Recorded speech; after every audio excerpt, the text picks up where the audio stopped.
What happens when two of Australia's most violent outlaw motorcycle gangs decide that one state isn't big enough for both? When brotherhood shatters under the weight of ambition, and Queensland's sunny Gold Coast becomes a battleground drenched in blood. This isn't just a gang fight, it's a full-blown war, and it's already begun. Chapter 1.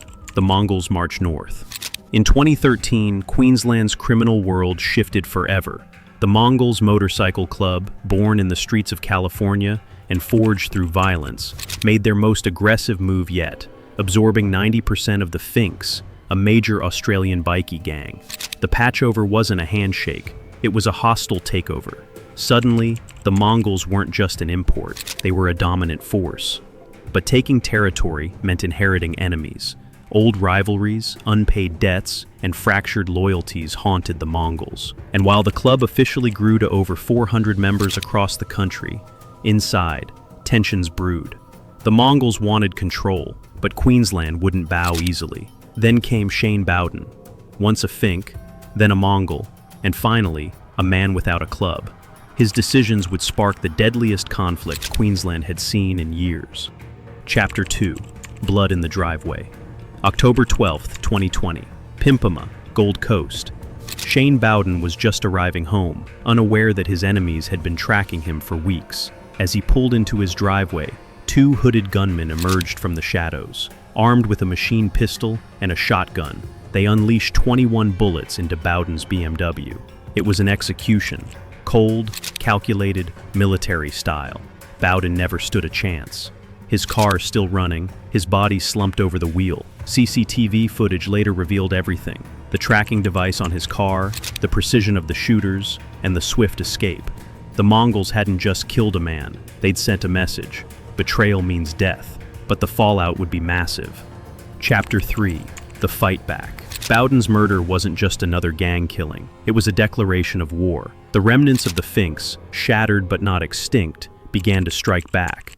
June 5, 2021. Firebombing at a barbershop in Windaroo. 2 days later, a Mongols versus Finks brawl at Australia Fair Shopping Centre in Southport, right in the middle of shoppers and children. No more back alley shootouts. This war was spilling into public spaces. Then came something far more terrifying. Attack on site orders.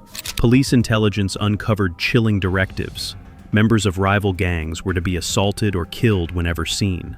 From Logan to the New South Wales border, it was open season. Civilians were now collateral. Queensland had become a war zone. Chapter 4. Comanchero expansion plans.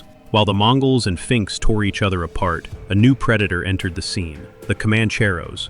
Australia's most feared outlaw motorcycle gang wasn't about flashy violence. They were strategic, sophisticated, deadly. With chapters in Sydney and Melbourne, they saw Queensland as untapped gold, a $100 million drug market, major ports, and weakened rivals. By mid-2021, they were already in talks with Bandito members in Brisbane. The goal? Patch them over, absorb them, and expand. This wasn't an invasion, it was a silent takeover. The Banditos' national leadership responded in panic, severing ties with defecting chapters. But the Comancheros had already begun their Queensland campaign, and history had proven they weren't afraid to start a war to finish one. Chapter 5. The Rebels Crumble. The final piece fell with the collapse of the Rebels Motorcycle Club, once the biggest bikie gang in Australia. What began as an internal civil war in Western Australia turned into a mass exodus. Senior rebels, angry over lack of support during violent Mongols clashes, began defecting, many straight into the arms of the Comancheros. At least 6 senior WA rebels joined the Comancheros, triggering a ripple effect. The Comancheros weren't just recruiting, they were consolidating power, absorbing veterans, and eliminating resistance without firing a shot. The strategy was clear: let others fight and bleed, then take over the ruins.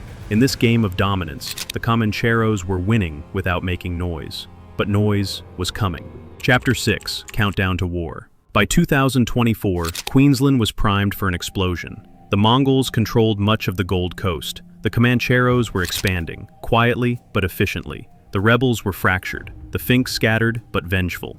Operation Morpheus, a coordinated national task force, raided dozens of bikie-linked properties. Weapons, meth, cocaine, cash, and illicit tobacco, worth over $1.5 million, were seized. But no amount of raids could fix the real issue: power. Territories like Beanley, Logan, and Bethania became war zones.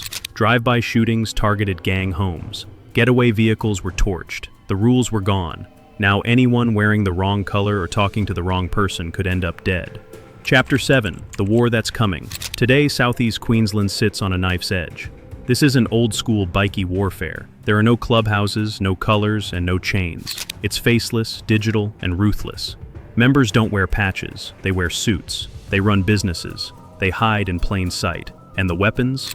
Military grade. Machine pistols, GPS trackers, attack-on-site orders. What's coming isn't just another Bikie feud. It's a full-scale criminal insurgency. A war where shopping centers become battlegrounds. Family neighborhoods become execution zones. Innocent civilians, the unintended victims. Both the Mongols and Comancheros are backed by international networks. The violence brewing in Brisbane could echo across Australia and beyond. When Shane Bowden was executed in 2020, few realized the chain reaction it would set off. Today, that reaction has evolved into a deadly equation: power, pride, territory, and millions in profit. Now, the storm is gathering, the players are in place, the weapons are ready, and Queensland's peaceful suburbs may soon echo with the sounds of war. This isn't a matter of if the war comes, it's a matter of when, and when it does, no one will be safe.